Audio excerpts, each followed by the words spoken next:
Hello नमस्कार, केन club YouTube channel पे आपका स्वागत है। मैं निरंजन कुमार। आशा करता हूँ कि आप जहाँ भी हैं मस्त है, ज़बरदस्त है, स्वस्थ है।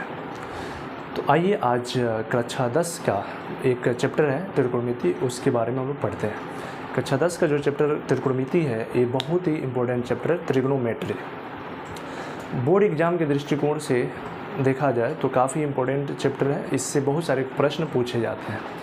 तो इसी के बारे में हम लोग पढ़ते हैं आज। तो सबसे पहले हम लोग एक संक्षिप्त परिचय समझते हैं त्रिकोणमिति के बारे में। त्रिकोणमिति होता क्या है? त्रिकोणमिति को अगर तोड़ा जाए तो ये 3 शब्दों से बना है, त्रि, कोण और मिति से। त्रि का मतलब होता है 3 और कोण का मतलब होता है कोण यानी कि एंगल ही होता है, कोण एंगल। उसके बाद से आता है मिति। मिति का मतलब होता है मेजरमेंट। मेजरमेंट यानी कि मापना, तो ये हो गया त्रिकोणमिति का मतलब। ये जो त्रिकोणमिति है ये अंग्रेजी के ट्रिग्नोमेट्री शब्द से बना हुआ है। ट्रिग्नोमेट्री, अंग्रेजी में इसको ट्रिग्नोमेट्री कहा जाता है।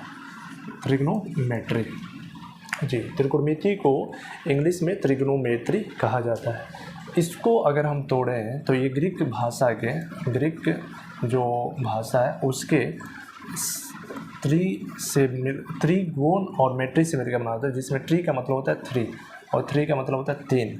गोनों का अर्थ यहाँ साइड से होता है और मेट्री जो है ये मेट्रॉन से बना हुआ है, जिसका मतलब होता है मेजरमेंट। और मेजरमेंट का मतलब होता है हिंदी में मापना। यानी किसी त्रिभुज के 3 कोण और तीनों भुजाओं को मापना ही त्रिकोणमिति कहलाता है। किसी त्रिभुज के 3 कोण और तीनों भुजाओं को मापना ही क्या कहलाता है? त्रिकोणमिति कहलाता है। त्रिकोणमिति के प्रयोग की बात किया जाए तो त्रिकोणमिति के बहुत सारे प्रयोग हैं। जैसे किसी बड़े टावर की ऊंचाई ज्ञात करना हो, या सूर्य से पृथ्वी के बीच की दूरी ज्ञात करना हो, या इसके अलावा देखा जाए तो 2 टावरों के बीच की दूरी ज्ञात करना हो, तो इस प्रकार से बहुत सारे इसका प्रयोग है और हम लोग आसानी से ज्ञात कर सकते हैं। कोई आंधी में पेड़ है, टूट के गिर गया और जा कर के उसके आधे में से टूट के गिरा है, जा कर के लगा है पृथ्वी से, तो उनके बीच का कोण ज्ञात करना हो, या कितने हिस्सा टूटा है उसकी लंबाई ज्ञात करना हो, तो इस प्रकार से बहुत सारे इसके प्रयोग हैं त्रिकोणमिति के। तो इसके बारे में जानेंगे धीरे धीरे हर टॉपिक के बारे में। तो आइए अब इसके बाद के टॉपिक समझते हैं इसमें क्या होता है। इसके बाद इसमें बहुत इम्पोर्टेंट चीज़ है, वो है त्रिकोणमिति का अनुपात, यानी कि त्रिकोणमितीय अनुपात। तो त्रिकोणमितीय अनुपात में होता क्या है कि मान लीजिए कि एक समकोण त्रिभुज है।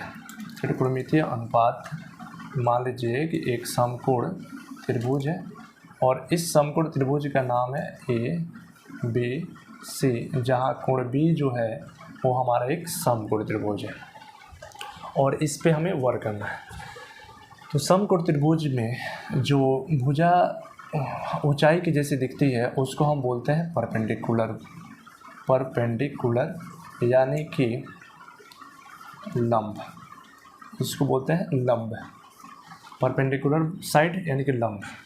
जिस पे ये त्रिभुज टिका रहता है उस भुजा को हम बोलते हैं बेस यानी कि आधार। इसको बोलते हैं आधार। और इस समकोण त्रिभुज के 90 अंश के कोण के सामने की जो भुजा होती है उसको हम बोलते हैं कर्ण यानी हाइपोटेनस बोलते हैं कर्ण। इसके बारे में समझते हैं। इस आधार पे हमारे 6 त्रिकोणमितीय अनुपात होते हैं, उसको जानते हैं। सबसे पहली बात आती है साइन थीटा की बात आती है। मान लीजिए कोण सी जो है वो हमारा थीटा अंश है, तो साइन थीटा, तो सबसे पहले आती है हमारा साइन थीटा। साइन थीटा बराबर क्या होता है? तो साइन थीटा इस समकोण त्रिभुज के आधार पे बनाया जाए तो साइन थीटा बराबर होता है लंब बटे कर्ण, यानी कि लंब और कर्ण के अनुपात को साइन थीटा के नाम से जानते हैं, इसलिए इसे त्रिकोणमितीय अनुपात कहते हैं, लंब बटे कर्ण। तो लंब बटे कर्ण, इसी को लंब को हम बोलते हैं परपेंडिकुलर यानी P, और कर्ण को H से दिखाते हैं H, P/H। साइन के बाद आता है हमारा कॉस थीटा बराबर होता है आधार बटे कर्ण। आधार बटे कर्ण, और आधार को हम बोलते हैं बेस और इसका कर्ण को बोलते हैं हाइपोटेनस h। साइन हो गया कॉस, कॉस के बाद आता है आपका टैन, साइन कॉस के बाद टैन, टैन थीटा बराबर होगा आपका लंब बटे आधार, यानी लंब और आधार के अनुपात को टैन थीटा जानते हैं, लंब को p से, आधार को b से। उसके बाद से साइन कॉस टैन के बाद से आता है कॉट थीटा, कॉट थीटा होता है टैन थीटा के ठीक व्युत्क्रम उल्टा, तो इसमें हमारा हो जाएगा आधार बटे लंब हो जाएगा, यानी b/p हो जाएगा। कॉट के बाद आता है आपका सेक थीटा जो होता है कॉस का व्युत्क्रम होता है, तो ये हो जाएगा हमारा कर्ण बटे आधार, यानी कर्ण अपान आधार हो जाएगा, कर्ण अपान आधार, कर्ण का हो गया हमारा h और आधार का b, और उसके बाद से लास्ट में आता है हमारा cosec theta is equal to cosec, sine का व्युत्क्रम होता है, तो कोसेक थीटा इजक्वल टू हमारा होगा, तो क्या होगा कर्ण अपान लंब, कर्ण अपान लंब यानी कि h अपान p। ये इसके बेसिक फार्मूला होते हैं और इसी को हम बोलते हैं त्रिकोणमितीय अनुपात। ठीक है, तो ये हमारे त्रिकोणमितीय अनुपात हो गए। इस आधार पे बहुत सारे क्वेश्चंस हमारे होते हैं, तो आइए इस आधार पे क्वेश्चन कुछ जाने उससे पहले एक मिनी ट्रिक होता है इसका, उसको हम लोग जान लेते हैं। मिनी ट्रिक जैसे हिंदी मीडियम वाले इसको याद करते हैं लाल बटे कक्का के नाम से, लाल बटे कक्का। ठीक है, यहाँ पे L का मतलब लंब है, K का मतलब कर्ण है और A का मतलब आधार है, तो इसको याद करते हैं। यानी कि इसमें ध्यानपूर्वक देखा जाए तो इसको साइन मानते हैं, साइन, इसको कॉस और इसको टैन, और ठीक इसके उल्टा, यानी अगर इसको क्लॉकवाइज लेके चला जाए sine cos tan cot sec cosec, cot sec और ए हमारा कॉसेक। ठीक है, तो साइन थीटा बराबर लंब बटा कर्ण, यानी कि L/K लाल बटा कक्का, लंब अपान कर्ण हो गया हमारा साइन थीटा, कॉस थीटा यानी कि आधार बटा कर्ण हो जाएगा, टैन थीटा यानी लंब बटा आधार हो जाएगा, L/A लंब बटा आधार। ठीक, यहाँ से कॉट थीटा, तो यहाँ से उल्टा काउंट करेंगे हम, इसको समझेंगे आधार बटा लंब, सेक थीटा कर्ण बटा आधार, कॉसेक थीटा कर्ण बटा लंब। ये होता है इसका ट्रिक, तो इसी को बोला जाता है, हिंदी मीडियम वाले याद कर लेते हैं ट्रिक के बेस पे, लाल बटे कक्का के नाम से। तो लाल बट्टा कक्का के नाम से हिंदी मीडियम वाले। इंग्लिश मीडियम वाले कैसे याद करते हैं तो उसको भी हम लोग समझ लेते हैं। इंग्लिश मीडियम वाले कैसे, तो इंग्लिश मीडियम वाले इसको याद करते हैं, क्या है कि इसका जो ट्रिक होगा तो ये होगा आपका P अपान H B। पंडित बद्री प्रसाद हर हर बोल, पंडित बद्री प्रसाद हर हर बोल के नाम से इसको याद करते हैं। तो इसमें भी हमारा देखिए, इसमें हमारा सबसे पहले क्या है, साइन है, साइन थीटा, उसके बाद से कॉस थीटा, कॉस के बाद से टेन थीटा, टेन देखिए क्लॉकवाइज चल रहा है, एक क्रम ऐसे जाएगा, टेन के बाद से कॉट थीटा, कॉट के बाद से सेक थीटा, सेक के बाद से कॉसेक थीटा, कॉसेक थीटा और फिर से ए। ठीक है, पंडित बद्री प्रसाद हर हर बोल, P अपान HHB, P अपान HHB, पंडित बद्री प्रसाद हर हर बोल। यहाँ पे sine theta P/H, cos theta B/H, tan theta P/B, यानी कि P जो होता है परपेंडिकुलर अपान H hypotenuse, base upon hypotenuse, perpendicular अपान बेस होता है। ये इंग्लिश मीडियम वाले बच्चों के लिए ट्रिक होता है, पंडित बद्री प्रसाद हर हर बोल के नाम से याद करते हैं। ठीक है, तो ये तो रहा हमारे त्रिकोणमितीय अनुपात से संबंधित छोटा एक ट्रिक, और इसके आधार पे आइए कुछ क्वेश्चन जानते हैं। मान लीजिए एक समकोण त्रिभुज है जो दिखाया गया है, और उस समकोण त्रिभुज के आधार पे कुछ क्वेश्चन है हमारे, उसको समझते हैं। तो इसमें मान लीजिए ABC एक हमारा समकोण त्रिभुज है, ABC एक समकोण त्रिभुज है जिसमें कोण B जो है वो समकोण है।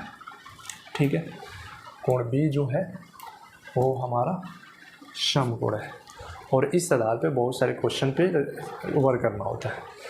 तो मानते हैं कि AB जो है 24 सेंटीमीटर, ए बी की जो डिस्टेंस है 24 सेंटीमीटर और बी सी की जो डिस्टेंस है वो 7 सेंटीमीटर है, ठीक है। और कोण भी हमारा समकोण है। तो कह रहा है कि तब इस आधार पर आप हमें sign A cos A exercise आपके एक्सरसाइज दिया हुआ है 8.1 का फर्स्ट क्वेश्चन है, 8.1 का क्वेश्चन नंबर फर्स्ट।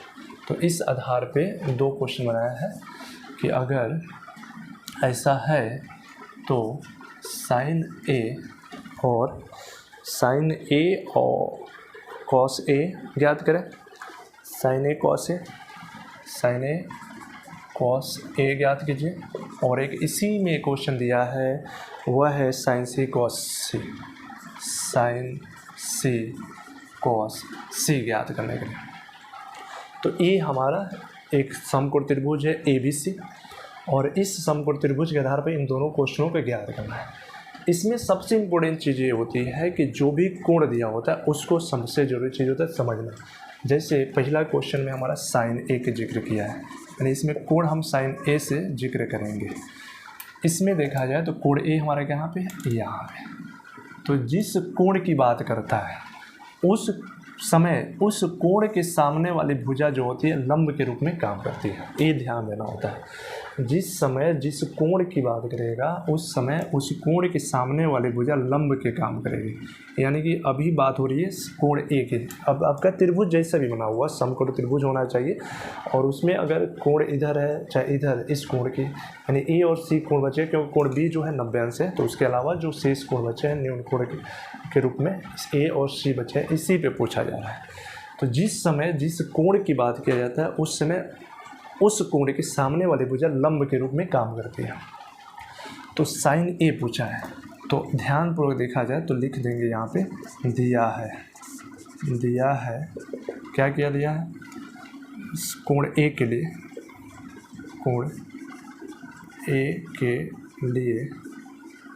लिए लंब बराबर 7 सेंटीमीटर, ठीक। कोण ए के लिए लंब बराबर 7 सेंटीमीटर और कोण ए के लिए आधार क्या हो जाएगा, तो जो 90 अंश के सामने की भुजा होती है वो तो कर्ण होती ही है, तो इसको छोड़ दिया जाए तो बाकी जो भुजा बच जाए कर्ण, और उस कोण के सामने वाला भुजा लंब, तो इसके अलावा जो बच गई वो हमारा आधार बनेगी। तो आधार हमारा दे दिया है कितना, 24 सेंटीमीटर। प्रश्न उठती है भैया कर्ण कैसे ज्ञात करेंगे, कर्ण इक्वल टू वाट। यहाँ पे आपने हमारे पिछला वीडियो देखा होगा पाइथागोरस थ्योरम के बारे में। यहाँ पे हम लगाएंगे पाइथागोरस थ्योरम कर्ण निकालने के लिए। तो समकोण त्रिभुज पे ही होता है पाइथागोरस थ्योरम। तो पाइथागोरस थ्योरम क्या कहता है, किसी समकोण त्रिभुज के लंब का वर्ग उसके आधार के वर्ग के योग के बराबर होता है, ठीक है। तो लंब का वर्ग, तो इसमें लंब परपेंडिकुलर साइड देखिए 7 सेंटीमीटर है, कर्ण हमें ज्ञात करना है। तो कर्ण बराबर जो फार्मूला होता है फाइनल फार्मूला, वो लंब के वर्ग प्लस आधार के वर्ग के योग के इक्वल टू होता है। तो लंब हमारा कितना है, लंब है हमारा 7 का निकालेंगे वर्ग तो 49 हो जाएगा, और आधार है 24 का निकालेंगे तो 576 हो जाएगा। दोनों को ऐड करेंगे तो ये हमारा हो जाएगा 625, 9 6 15 और 7 4 11 1 12 5 625 का स्क्वायर रूट निकालेंगे तो निकल के आएगा 25 सेंटीमीटर। यानी कि हमें क्लियर हुआ कि कर्ण का जो मान है वो निकल के आ गया 25 सेंटीमीटर। अब हमें लंब भी पता चल गया, आधार भी पता चल गया, कर्ण भी पता चल गया। इस आधार पे हम आसानी से साइन ए निकाल सकते हैं। तो साइन ए इक्वल टू क्या होता है, तो हम जानते हैं कि लंब अपान कर्ण होता है, लंब अपान कर्ण, यानी कि परपेंडिकुलर अपान हाइपोटेनस। तो लंब हमारा कितना है, तो लंब है हमारा 7 सेंटीमीटर, यानी कि 7 अपान कर्ण। तो कर्ण हमारा कितना निकला अभी 25, यानी कि साइन ए की जो मान आया वो 7/25, यानी कि त्रिकोणमितीय अनुपात साइन ए का मान 7/25 आ गया।